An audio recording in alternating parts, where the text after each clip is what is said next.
அண்ணா நினைவிடம் மற்றும் கலைஞர் நினைவிடம் வரும் 26ஆம் தேதி திறந்து வைக்கப்படும் என சட்டப்பேரவையில் அறிவித்த முதலமைச்சர் மு.க. ஸ்டாலின் எதிர்க்கட்சியினர் இதில் கலந்து கொள்ள அழைப்பு விடுத்தார். மறைந்த முன்னாள் முதலமைச்சர் கருணாநிதியின் நினைவிடத்தின் கட்டுமான பணிகள் நடைபெற்று வந்த நிலையில் பணிகள் முழுமையாக நிறைவு பெற்றிருப்பதாக சட்டப்பேரவையில் கூறிய முதலமைச்சர் இதனை விழாவாக கொண்டாட விரும்பவில்லை, நிகழ்ச்சியாகவே கொண்டாட விரும்புகிறேன் என்றார். மேலும் ஆளுங்கட்சி, எதிர்க்கட்சி, கூட்டணி கட்சி, தோழமை கட்சி நிர்வாகிகள் மற்றும் பொதுமக்களும் இதில் கலந்து கொள்ள வேண்டும் என்றார்.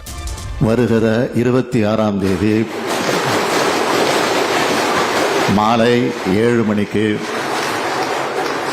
அது திறந்து வைக்கப்பட இருக்கிறது என்பதை நான் தெரிவித்துக் கொள்கிறேன். இந்த அவையில் இருக்கக்கூடிய ஆளுங்கட்சி, எதிர்க்கட்சி, கூட்டணி கட்சி, தோழமை கட்சி, எல்லா கட்சியினுடைய உறுப்பினர்களும் அதில் பங்கேற்க வேண்டும் என்று சபாநாயகர் மூலமாக நான் கேட்டுக்கொள்கிறேன்.